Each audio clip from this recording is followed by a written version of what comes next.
Hey everybody, it's me, Pete O'Shea, and I am so excited today. We have the opportunity to interview this young lady right here. This is author Jodi Salisz, and the book is called Into the Mind, the elusive dance of joining one to another. I'm so excited to get a chance to talk to you. Jodi, how are you? I'm great. All right, tell me first, I want to get into a little bit about who you are, but give me just a quick overview. The book, Into the Mind, what is this book about? The book is about a lot of things, relationships in particular. So a lot of psychology, a lot of spiritual aspects to the book, but really what it's designed to warn people about evil people. Designed to warn people about evil people. You say in the back here, this book needs to be in the hands of every person. We're in the worst spiritual warfare the world has ever known. So that's what you're telling everybody. You need this so that you can start to differentiate between who's the good and who's the evil. Yes, absolutely. And the people you think are the good, that are right there in your life, and they're right around it, they're the evil ones. Right. And you learned this firsthand. Yes, multiple times. Multiple times. Yes. And you weren't able to see it as it was happening, but now as you look back on it, when you were writing this book, you were able to say, oh, Yes. that person was evil. Mm-hmm. There's a lot of warning signs and red flags to an evil person. That's what the book is about. It's going to warn you. It's going to teach you all of those warning signs and red flags. Who needs that? Does anybody need that? We all need that. That person right in your life that you think is being wonderful to you is setting you up, is grooming you, is preparing to destroy you. Is trying to do everything they can. They're very subtly, right? Yes. Very slowly, Yes. seemingly on your side.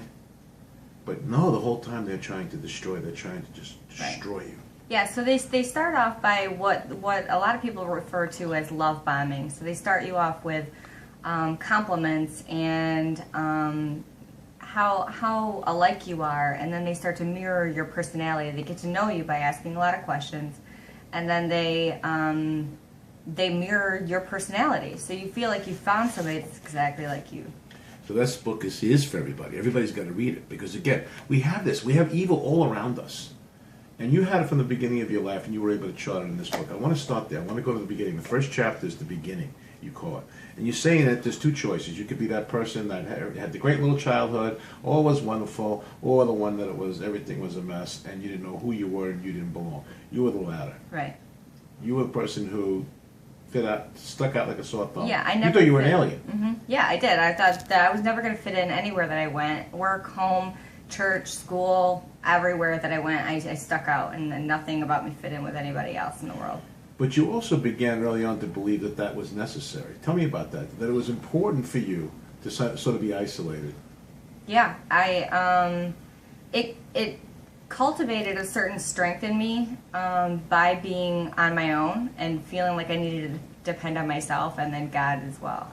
But you also knew that you were destined in some way to do something like this book. Mm-hmm. Yeah. You knew from a child Yes. that you were destined to be different, to separate, to do something powerful like this. So again, the isolation, the childhood traumas that you faced were almost necessary. They were like training to be able to get prepared for this. Absolutely. Right? Everything about my life pointed toward this mission for me. And you got to see and do quite a lot from even a young age. You started to ask yourself questions, the ones that we all ask, eternal. Why are we here? What's our purpose? Why is this planet even here? What are we all doing here, right? Mm-hmm. But you now are able to look at that from a different point of view. And now, years later, come back writing the book. It all kind of fills in now. All the blanks fill in. Everything. It all points to right now what my mission is in this planet. Your mission to get this out, to let Yes. everybody know those signs, those warning signs, those things that everybody doesn't even realize is happening in their life. That evil person that is trying to just totally mess up their lives. Right. They'll take every good part of you away from you. You trust that there's good in everybody, and then they use that against you. You talked about yourself being this way, accepting and trusting, but that then made you the perfect target. Right. I was very naive. There are so many other people that can relate to that, who have allowed over and over again the same mistakes to happen, the same types of people in their lives. For you, either whether it was a boyfriend, or if it was a pastor, if it was somebody that you looked up to, it was a lot of the time that same type of person who was very charismatic and very interested in you and very warm to you and seemed like somebody important that you needed to be with and be Right. around. But constantly you kept getting destroyed by that. Each one of them hurts you over and over again. So many people can relate to that. Yeah. You know, just give me one idea of what you could say to somebody who's going through that now. What would you say to somebody who's in the midst of that right now? That you can get out, and that there are ways. So my book is designed for every person, before, during, and after abuse. So whether you think you've ever met somebody like this, whether you're in it right now, or whether you've already come out of it and are trying to figure out how to heal and move on, I have messages for every person. And it is possible to get out, to overcome, to heal completely, and I'm living proof of that. You said the word abuse there, and abuse takes many forms. In most cases, it's emotional and spiritual abuse. It's not even physical abuse. Yes, that happens sometimes too. But sometimes the more damaging, the more horrifying are emotional and spiritual abuses. That happen really slow over a course of time. Yeah. Yeah, so I talk about gaslighting. It's basically the ultimate form of mental abuse. And so emotional and mental abuse is, in my opinion, how they trap you at first. They attack your heart, and they, in a good way, like you're amazing and they love you and you're so special and wonderful, and then they start to twist up your mind. Gaslighting, is that something a term you invented? No, that's actually kind of worldwide. It was based off of a movie back in like the 40s or something. That was a long time ago that somebody did a movie based on a man who was gaslighting his wife, and he would go into the attic and he would like flicker on the lights, and then she'd be like, "Did you see that? Did you hear these noises?" And he'd be like, "It's all in your head." And over time convinced her that she was crazy. Wow. That happens more than we think it does, doesn't it? Gaslighting is very common. It happens with your spouse or somebody you're dating. It happens with a boss. It happens with the pastor at your church. It happens with the people around you. And it's so subtle. And it takes so many forms. And it seems like they're doing so much right for you, like they're loving you so much. Exactly. You don't know it's coming. It piles on pretty quick and you don't even see it coming. And it's the human word. It's our vocabulary. It's talking to people and convincing them through just words. But that's kind of how our society is. Looking like Madison Avenue, they convince us with pictures and subliminal messaging, and they're always pushing on you to do, right? Well, all our whole lives are being told to achieve. We're being told to do this. We're pushed. We're prodded. It's so subconscious in so many ways. Yet it's a bombardment that's been going on since the day we were born. Right. Everything about us is our subconscious, is what drives us. And that stays in there, embedded. And it's like a festering wound. And actually, I have in there that you have the ability to change your subconscious, so you can tell your mind what it believes.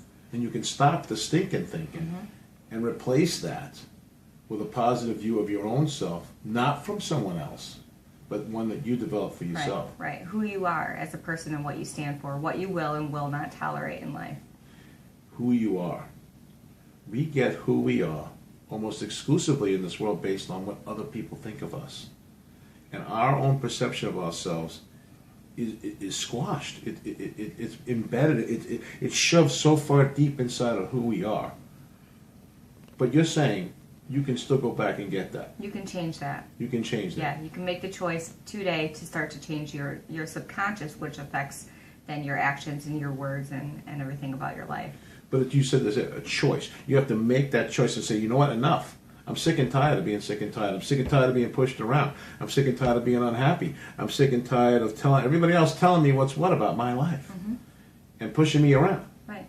Like you said, as a child, I didn't know who I was, and so I believed it from what other people thought of me. I was quiet, so they said that I was, stuck up, or I was insecure, so they label me their labels, and then those things stuck, and everybody else believed them about me, and then I didn't know who I was.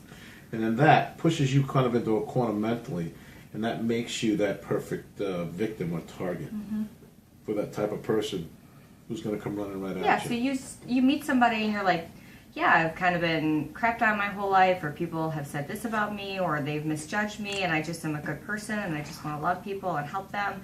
And then they use those things and go, I know I can relate, and then they start to pull you in with their own related things. And they're trying to then suck the life out of you, They basically. do. You know, and they're trying to take everything that you have. They're trying to destroy you. They're basically on a mission from Satan. Absolutely. You know, they're oppressed or even possessed by the enemy. Absolutely. And are literally contract agents for him out there on the prowl. Yes, that's what I found. So I thought that in the main relationship throughout this book, I was wondering what's wrong with him. There's something wrong with him, but I don't know what it is. And had I read a book prior to meeting him, I would have recognized Had that you read this book? Exactly, my own book. Or yes, exactly. I mean, there's so many examples in here, and it's not just his long, depressing story. There's so many awesome details and examples and stories. But had I read a book like this prior to meeting somebody like that, I would have been like, okay, this is an evil person. There's just nothing that I can change about him. It's not just childhood damage or trauma from his own life. There's actually something missing in this person that can't be fixed. And again, just like we can go towards God, we can also be led by the enemy also. Yeah. If we're weak and he gets in our head, which is what he's trying to do, and he's trying to destroy, he's trying to lie, he's the author of all lies, that person can easily then be manipulated by the enemy and is now a contract agent, is out there destroying good people because that's what Satan wants. Yes. And that's what we see in this world all the time. And people know that they are, and sometimes they don't even know that they are an agent for the enemy, and they're out there doing things over and over again, hurting people over and over again, grooming people, and then setting them up to the point, and then when they figure it out, well, they just go right on to the next person, Exactly. so on and so on. And then the cycle of abuse happens. So as the abused person, you might have succeeded to get out, and then you treat your children and your coworkers and your friends and your family members the same ways because you realize I'm never going to be put under somebody's thumb again, so I'm going to take that control back. And then those cycles they spread like wildfire. Yeah, they do, because again, there's always new images. There's always a new thing that's going to come into the way here. All right, let's look at chapter 2. Let me teach you about love. Tell me about that chapter. What does that mean? Let me teach you about love. So I pulled that from the Bible, what God actually says that love is. So it's a good way to start the book off because it shows you what love actually looks like and what you should expect for your life.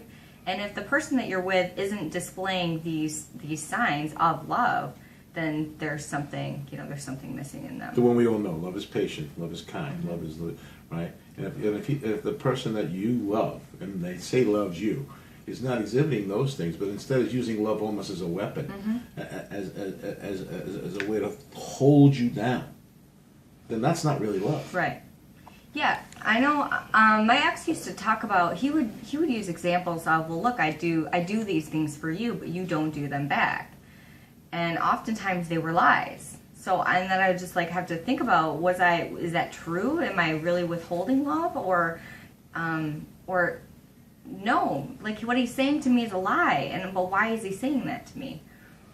Because he's grooming you. He's trying to force your thinking. He's brainwashing you. And that's what these people do. And it's everywhere we turn. People don't think that it's prevalent. It is so more prevalent than they believe. Ephesians chapter 6, we will not battle against one another, but against the principalities of darkness that roam the earth. And I'm told if we knew the real level of demonic presence on this planet, we would all be scared to death. Oh, they're literally everywhere. That is why I'm so passionate to get this message out there. People need to know that it could be literally anybody that they meet. So this book isn't something that you wanted to do. This is something you knew you had to do. Going back and looking at all these things in your life, all those pains again, those traumas, reliving them is not fun. No. You've not enjoyed the process of writing this book. But in the process of doing it, you now see all along, from childhood, you knew you were different. You knew there was a mission for you. You knew there was a reason you were different. Now you're starting to see that. You're starting to grow into that. Does that make it somewhat cathartic, what you went through? Does it help a little bit? It helps so much. I knew, God told me a few things when I was young, and one of them was that I was meant for big things. And I was just a small, meek, quiet human being that didn't have a voice. And now I'm understanding that the things that I've been through were all cultivated for this purpose, to teach you. If we can teach one person, if you can get one person, you've done your duty here. But really, there's so many people that are going to fit to this because everybody's through this. Everybody is. All right, I'm going to get into chapter 3 with you now. Are you ready? Because this is a tough one for you. Yeah, this is a really tough one. I just read chapter 3, and whoa, okay. Yeah. The beginning of my own personal 3 years of hell on earth. Yeah. Tell me about that. So it started, I went to a church, and I was saved, born again, and I went to a church, and I thought it was fantastic. I came out of the Catholic Church from growing up Catholic and having that ritualistic lifestyle and religious setting to going right to the Pentecostal church. And at first it felt weird. I didn't know what was happening around me, but eventually I got used to it, and I grew to love that church. And I was very faithful to that church for 6 years of my life. And they had services every Sunday morning, every Wednesday night, and even more when we'd have guest speakers in town.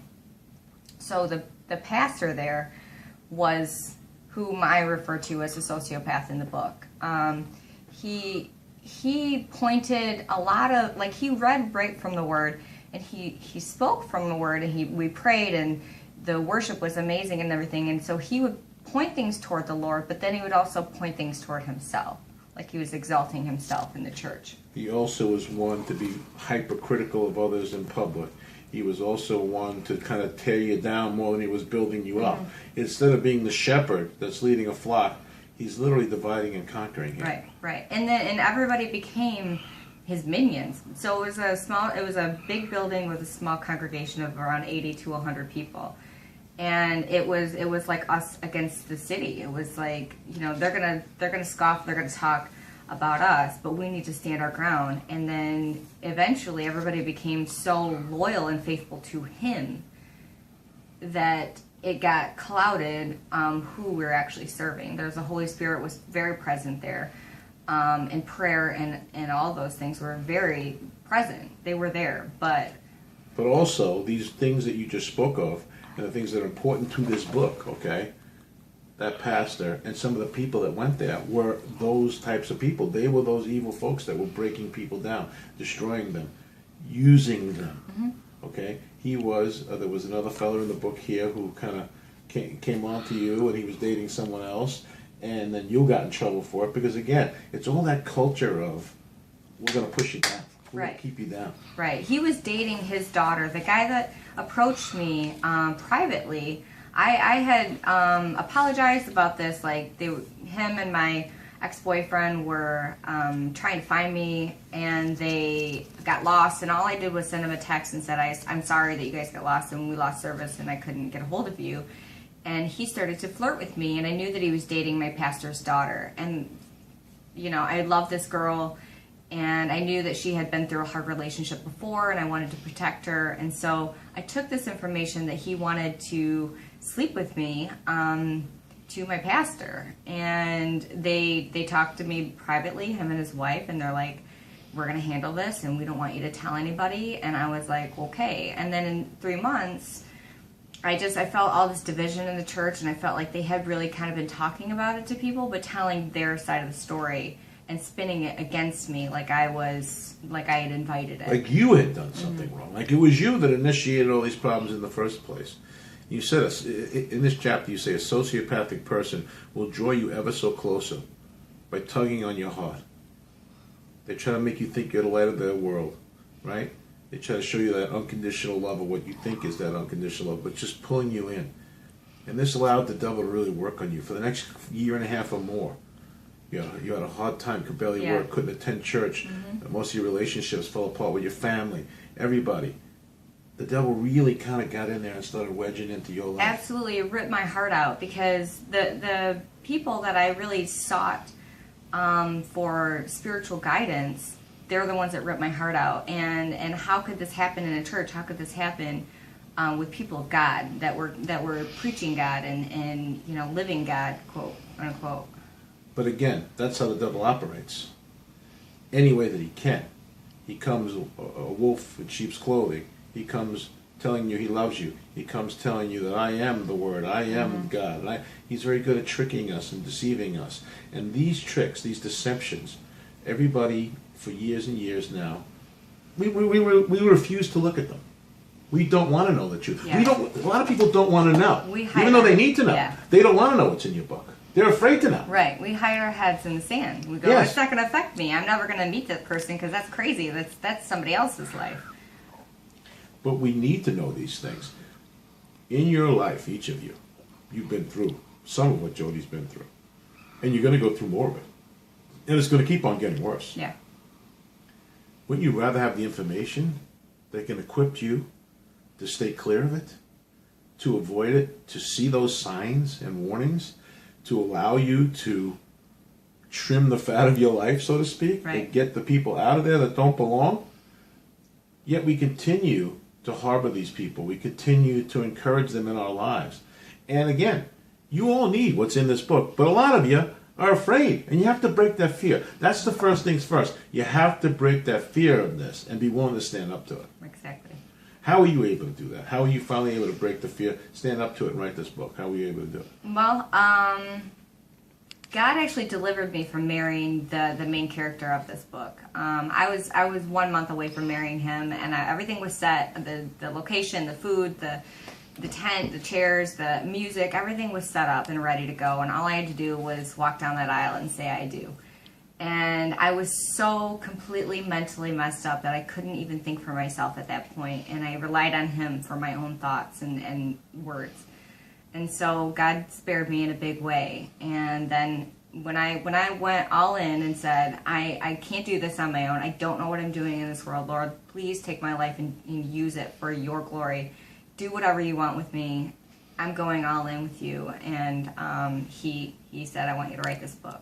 But that opened your eyes finally. You said he was actually thinking for you. He was actually doing for you. Because again, that was that slow process. He had been grooming you that whole time. It slowly unraveled who Jodi was and replaced it with who he wanted you to be. And he was kind of had the oppression on you. Mm-hmm.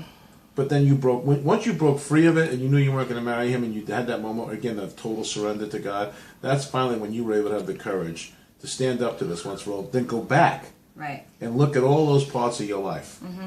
And then be able to really see it with eyes open, right? Yeah. Now you were able to go back. What was that like when you were finally able to go back and see all the different people that had groomed, all the people who had been oppressive to you, all the people that were demonic in your life? What was that revelation like when you were able to go back and see it all? It was chilling. Throughout the process of writing the book, I just kept getting smacked in the face over and over with more revelation of, oh my gosh, this person, and oh my gosh, this person who was abusive to my aunt, and this boyfriend, and it's like, oh my gosh, how many of these people have I actually met? It was chilling. And now you are on a mission to share not just what's in this book, but let me see the t-shirt too. Show everybody the cool t-shirt. So I created this custom t-shirt. It says strong is beautiful. As part of my movement. Into the Mind is a movement now. Yes. It really is. You want to get out there and speak. You want to get out there and share with people. I encourage you to go to the website, www.intothemind.us. They can get the book there also, right? Absolutely. Into the Mind, the elusive dance of joining one to another. This now becomes a mission. There's so much that needs to be done now going forward for you to get this out to people, for them to understand it. They dismiss it summarily, not because they don't believe what you're saying, but because they're afraid of it. Like you said, they're going to bury their head in the sand. It's better that I don't know. I don't want to hear about this. And they start doing like this, like their children. I can't hear you, I can't hear you. But the truth is, it's here, it's real. I agree with you 100%. I've had many evil people in my life who groomed me, set me up, tried to destroy me. And it's hurtful when you find out the truth. You're like, oh my God, I trusted that person. Yeah. That person was this close to me. And it turns out they're a contract agent for Beelzebub. Yes.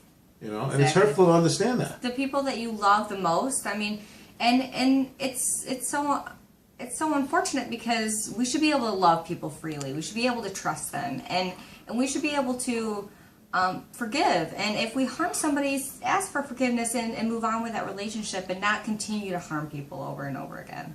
We should be free to love. We should be safe. Unfortunately, we're not. There's good that comes from God, but there's evil also that comes from Satan. What people tend to forget was Satan was in the hierarchy of angels. He was number 3. So he knows the playbook pretty well. Mm-hmm. And when he was cast out for his own ego, for his own transgressions, he went on a mission to destroy anything that is good. And he has been on that mission ever since. But here's the part that people forget. here's the part they really need to know, and it helps them. They're going to get this from your book too, Jodi.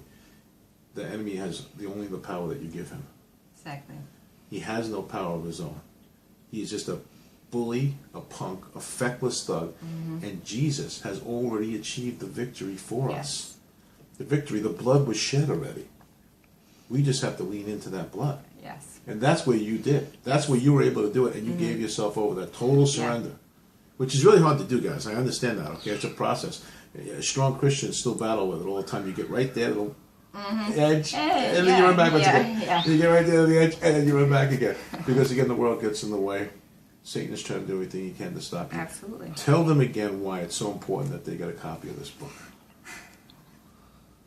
One of my mottos is that if you yourself haven't been abused, then you know somebody who has been. It is everywhere in some form or another. Every person that you know, you, your daughters, your nieces, your friends, your sisters, everybody needs to read this. I mean, yes, it's for men too, but there's a lot more male sociopaths than there are females. However, yes, there are females out there, and I wrote about one of them. So I actually fell for a girl. She was not like that, but she was my best friend, and I thought she was going to be my best friend for life. And she was married with 3 daughters, had been through abuse herself, and just was the best actress I've ever seen in my life. And so, yes, there's females, there's men out there that are just trying to harm you, and everybody has to know this information because it will affect you at some point in your life if you already have not experienced it. And that's why we're going to do 2 more videos. This is our first one. We did an introduction. I want everybody to get to know you a little bit, get the beginning of the story, know where you came from and why you wrote this book, which I think we did. You did a great job today of telling us. But now in the next one, I really want to get into some more of the meat of the book and what really is in here that they really need to know. So we're going to give them some nuggets. And then we're going to tell them in the third one what your vision for the future is and how God's going to launch this for you. And I see that. I told you that. I prophesized over you. I see you on television. I see you in big stadiums. I see you in front of thousands of people on a regular basis. Because people will gravitate to this because once they admit it. That's the other part too. Admitting that you were hurt like that. Admitting that you got taken by the devil is an awfully big thing to admit. It's hard. But once you do and you just let that part go, you let the shame go. Right. Okay, and realize, look, guilt, shame, 2 different things. Guilt, I did something wrong. Shame, I am something wrong. No, you're not something wrong. Just because wrong things were done to you doesn't mean that you're wrong, right, or that you're bad, or that there's something wrong with you. I think that's what they'll get out of this book too. Yeah. You'll understand. Look how you came through it. See, now she came through it, you can come through it also, right? And so I want you guys to go to the website again, intothemind.us. I want you to get a copy of this book, Into the Mind, the elusive dance of joining one to another. Okay, and I want you to come and we're going to air these videos. I want you to watch them. I want you to share them. I want you to get them out. We have to get this out. You're on a mission. Absolutely. You're on a mission from God. And you can change the world. You really can, because the world is full of evil and you're going to change it. Yeah. All right, guys, thanks for watching. We'll see you again next week. Thank you.